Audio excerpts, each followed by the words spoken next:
Of all the characters I've ever done theories about, perhaps none is more hashtag relatable than Dib from Invader Zim. My name is Dib Membrane. I'm 12 years old, and I'm all that stands between Zim and the annihilation of our world. This poor kid's a theorist after my own heart. Oh sure, he sounds like a raving lunatic, but he's proven time and time again to be right about some of the universe's greatest mysteries, including the existence of aliens. Am I the only one here who sees the alien sitting in class? Right there! You're crazy. What about his horrible green head? It's a skin condition. Plus, he wears a cool jacket, and you all know how I feel about cool jackets. Hello, Internet! Welcome to Film Theory, the show that's basically me pulling a dib for like 15 minutes every week. You see? Actual proof that all the things I've been saying are actually right. As you might be able to tell, today's theory is all about everyone's favorite invader, Zim. I am Zim! I am Zim! I am Zim! I am Groot! After the original Netflix movie Enter the Florpus came out in 2019, I wanted to do a Zim theory, but nothing I thought of at the time worked out. And yet there was something there, something that stuck with me in the back of my mind like some kind of small, insane robot. But then here at the top of the year, it all finally clicked. It clicked! After rewatching the series again, I think there's been a secret hiding in Invader Zim from the very beginning. A secret that turns the show's entire premise on its head. A secret that, unlike most of our theories, I think is actually intentional by the creators of the show. Today, I'm gonna prove to you that Professor Membrane, Earth's most renowned human person scientist and father of the proto-Matpat known as Dib, is actually an alien, just like Zim himself. And now, the man without whom this world falls into chaos, and the inventor of Super Toast, Professor Membrane! Now, admittedly, I'm a bit late to the party. Invader Zim's been off the air longer than I've been making film theories, so let's just get quickly caught up with the story so we're all on the same page. Many years ago, the alien named Zim was put in charge of Operation Impending Doom, a plan by the Urkin race to invade many planets. Let us rain some doom down upon the filthy heads of our doomed enemies. Doom, doom, doom, doom, doom, doom, doom. Bad news is, Zim's enthusiasm was so overwhelming that he launched his attack on the home planet. But sir, we're still on our own planet! As a result, Zim gets banished to the planet Foodcortia, where he's set to serve fast food for the rest of his life. However, when he hears of Operation Impending Doom 2, he decides to quit being banished so he can lead another invasion. The Urkin Society is led by their tallest members, known as the Almighty Tallest. When the Tallest see that Zim has returned, they decide to really get him out of their hair and send him to an unknown planet, later revealed as Earth. When he arrives at Earth, Zim attempts to blend into society through some unconvincing means. While most people accept that his green coloring is just a skin condition, one of Zim's classmates, Dib, sees right through the disguise. Dib, already obsessed with the paranormal, loses his mind trying to prove Zim's true identity. Throughout the entire process, though, his own father, Professor Membrane, stands in staunch opposition to his son's efforts. So I find you here, son. You know not to use my tools for your parascience. As one of the world's leading scientists, Professor Membrane claims to have revolutionized every field of scientific study, and he takes a hard stance against the existence of the paranormal. Membrane constantly tells Dib that his fake science is inferior to Membrane's real science, despite sometimes being presented with overwhelming evidence of the existence of aliens. There are no aliens. You've been watching those transmissions since you were a baby with an enormous head. It's time to move on, son. And this is our first clue that Professor Membrane isn't all that he seems. Despite having a clearly scientific mind, he absolutely refuses to acknowledge any evidence of alien life. Beyond the typical things that other Earthlings write off, like Zim's appearance, Membrane is confronted directly with aliens and alien technology multiple times throughout the series, but repeatedly chooses to ignore it. In the episode Bloaty's Pizza Hog, which was FNAF before FNAF existed,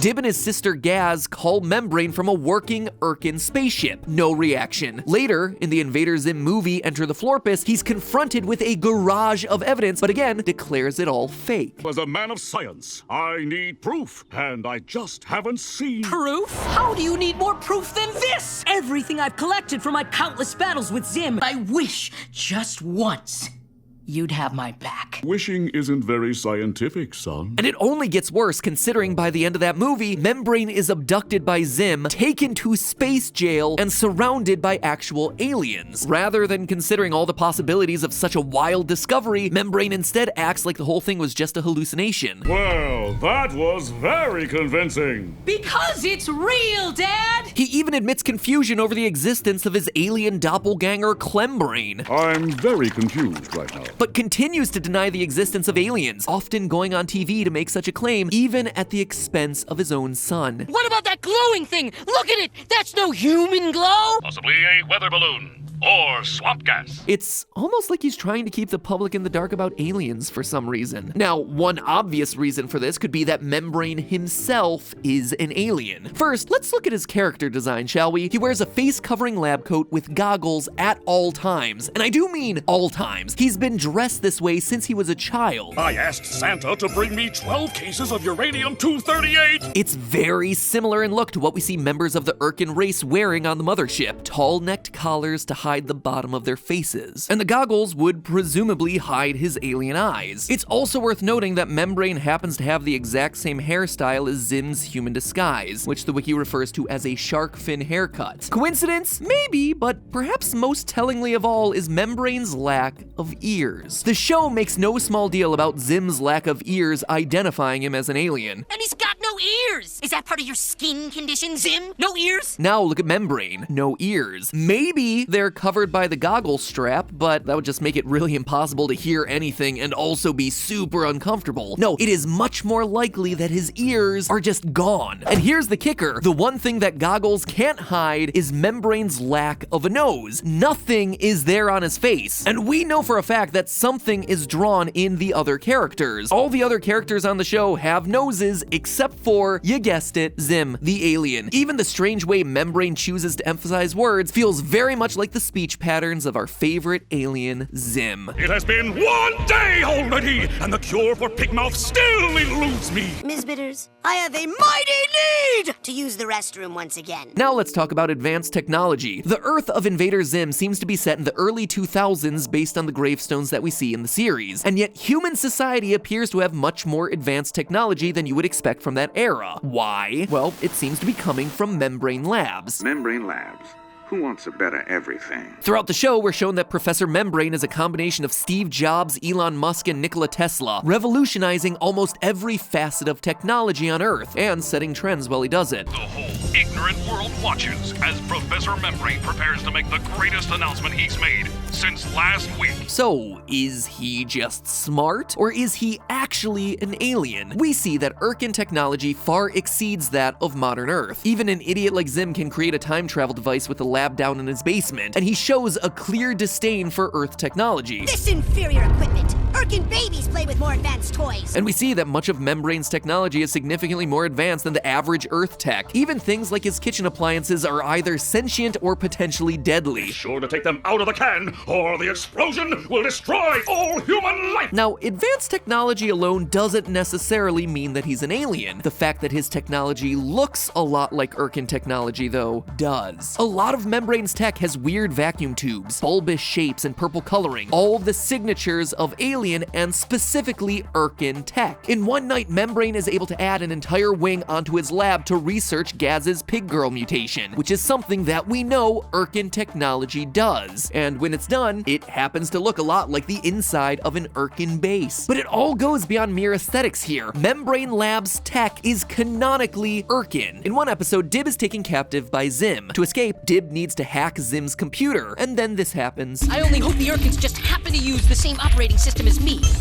Yes! That's right, the Urkins use the same operating system as Membrane OS, his father's computer system. How could the Membrane operating system interface match perfectly with Urkin tech unless Membrane himself knew about Urkin tech in the first place? Heck, how could Dib have found any operating system that could interface with alien technology unless there was already aliens on planet Earth? That just leaves us with one question. Why would Membrane be here if he was indeed an alien? After all, the Urkins only sent Zim to Earth's location to get rid of him. In the pilot episode, we see a post-it note on their board where Earth happened to be. So they must have had an idea that something was out there, but they never got any hard evidence that it actually existed. It seems to me like they've sent someone to Earth before, and I don't think it was on a mission of invasion, and they never heard a report back. One thing that we haven't fully explored yet is that Urkin society runs on height. 2 taller Urkins are in leadership positions, and everyone else is much, much shorter. You'd think that there'd be a bit more variability in the Urkin race, but there really isn't. Right now, you just have 2 that are really tall, and everyone else who is just really short. There aren't any in the middle. This seems to imply that the tallest actively cull out other tall Urkin to make sure they stay in power. Now, Professor Membrane is quite tall, maybe even taller than the tallest. It's possible that the tallest, in order to retain their rule, sent Membrane out to Earth to get rid of him, just like they did to Zim. Only Membrane was smart enough to know what was going on. So rather than destroy Earth or call back to the mighty tallest, Membrane decided to conquer and rule the planet for himself. And honestly, this is exactly what he does. Once you understand that Membrane is an alien invader, things start to make a lot more sense. In this universe, humanity is kept stupid, fat, and helpless by the massive corporations, which are all owned by Membrane. His technology is ever present throughout Earth, from the skiffs that they use to transport captured children in school to the wrist devices worn by everyone on Earth. Even his commercials allude to a dark future where the technology turns on everyone. There may come a time when we, at Membrane Labs, stop making the world more amazing. That time is not now. Where Zim doesn't understand an invasion to be anything but reckless destruction, Membrane truly invaded and conquered Earth for himself. The new membracelet harnesses that childergy tomorrow. Children will hold hands, encircling the planet in a peace unlike any the world has ever known! Those membracelets, by the way, have a weird added feature for a guy who doesn't acknowledge life on other planets. Son, the membracelet is just for running apps and world peace. But theoretically, one could use it to create a galactic stargate of sorts, yes? It's certainly unusual, unless of course it's a device used to show your final control over all the children of Earth. No wonder he was so excited for Peace Day. It showed his final and complete dominance over the planet. Tomorrow is Peace Day, and nobody is as excited for the big celebration as I am. Not scientifically possible! So Professor Membrane could very well be an alien that successfully conquered the planet. But that brings up the cruelest twist of them all. Dib. Dib is funny. Throughout the show, everyone, and I do mean everyone from aliens to demons, comment on his head. Who's that large-headed kid? I don't know, but his head is large. Did you conjure a big-head demon to give you a big head? Man, that is a really big head. And not only is his head abnormally large, but it's shaped similarly to Zim's. We also hear talk of Zim's inhuman organs and the fact that Gaz also has those same organs. Oh, my squeedly spooch! Squeedly spooch? Did you hear that, Gaz? That's no human organ. Humans don't have squeedly spooches. I've got a squeedly spooch. Oh sure, this could just be Gaz being sarcastic, or it could be that Gaz knows and is comfortable with her alien origins and her alien body parts. Maybe this explains why she's Membrane's favorite child. We even have this one-off line from Dib early on in the series that never really goes anywhere and is never fully explained. I have vague memories of being taken on board of an alien ship as a baby. And I'm not sure, but I think they were doing tests on me.